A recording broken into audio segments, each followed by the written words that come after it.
A very pleasant good morning to all. And today we are going to discuss the paper called as The Fundamentals of Language and Phonetics. And in this particular video, we are going to discuss about what is called as languages and few definition that has been given by various authors related to language. So, this paper will make you to understand the importance of language and how the language was originated and how we the humans are using the language as a very great medium of communication. And I hope that this video will be really an interesting video for you all, and I hope that you will have really a very good session through this videos. Okay, I hope that everybody will listen very carefully in this particular video, and we are about to move to the class. In this particular video, I told you already that we are going to discuss what is called as languages.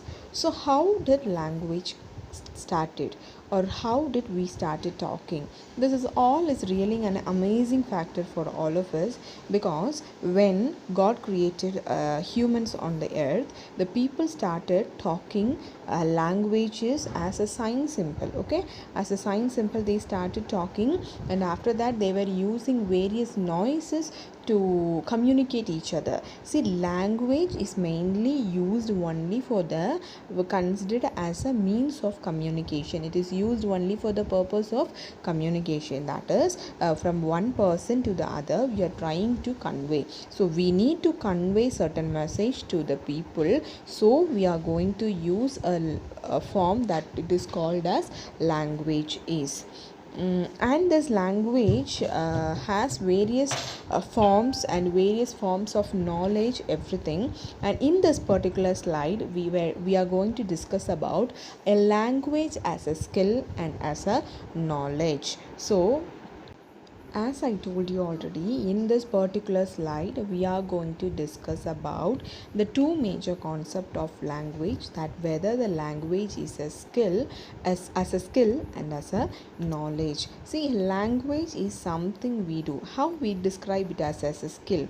See, one person will speak very good language he will have, but at the same time he will not be able to write that language. And also we were talking about the language as a knowledge. So knowledge, in the sense, a few persons will really have a very good knowledge about a particular language, and they will have a very good knowledge, and they will write that write and have more knowledge in that particular language. So this is why we call the language as a skill, and at the same time we call it as a knowledge, which is a very very important concept in language.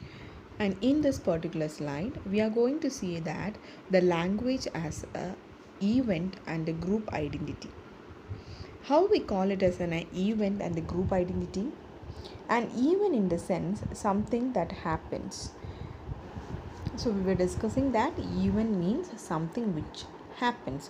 For example, when we all sit and together and talk about that, in an event, in a classroom a teacher is having conversation among the students, that is an event. Am I right? A guest lecturer is giving a lecture on the topic called as language, that is an event. And we also not only use language for the event, but at the same time we use a language as a group identity. How do we call it as a group identity? Something which transmits a culture. For example, in our own culture we have the people of talking various languages. See, here in this particular paper or in this particular video, we are not only going to see what is languages. We are going to just see what are languages, not that talking about English language or talking about Malayalam or any other languages. So to know or to show the group identity also, the language is used. And this language, for example, many of us have mother tongue as Telugu, Kannada, and etc. So many identities for a separate group of people, they have their own identities of language, and that is why we call it as an event, and also the language is also called as a group identity. Next, what we are going to see is that the language is considered as an object and also as a living organism. So, something, first of all, we are going to see that how the language is called as an object. Okay, so language, something which can be described. This language, so we are as an object, no, we will help, this language will help us to describe the object very beautifully and very this language has a complex structures. See, the language is having a complex structure. It is really a very good knowledge of all of us having the concept of learning languages that will help us in trying to convey our message to others. So whether it is describing an object or how we are going to describe certain things, or for example you'll be describing your friends, and this all shows that the language is considered as considered as an object. And language is not only considered as an object, language is also considered as a to represent the living organism, in the sense the new origins of languages. So first of all I told you that the language, the people started communicating through the noises, like creating o sound, or they used to shout and call the others, like that they created. And as the day passed, they started recognizing language as a very important one, and it is being considered as a part of their life. Okay, part of their life, and which brings a new form of living organism, and that gradually creates a new feeling, and which helped in forming of a new languages. So here we are only talking about common languages, and we are not discussing about any one particular language. Okay, so the language plays a very important role in everybody's life. In the last few slides, we have discussed what is language, or how it came out, or how it originated with the and how the humans started using the languages. But now we are going to see about various authors of English literature have defined language very beautifully, and that definitions will make you to understand what a language is very clearly.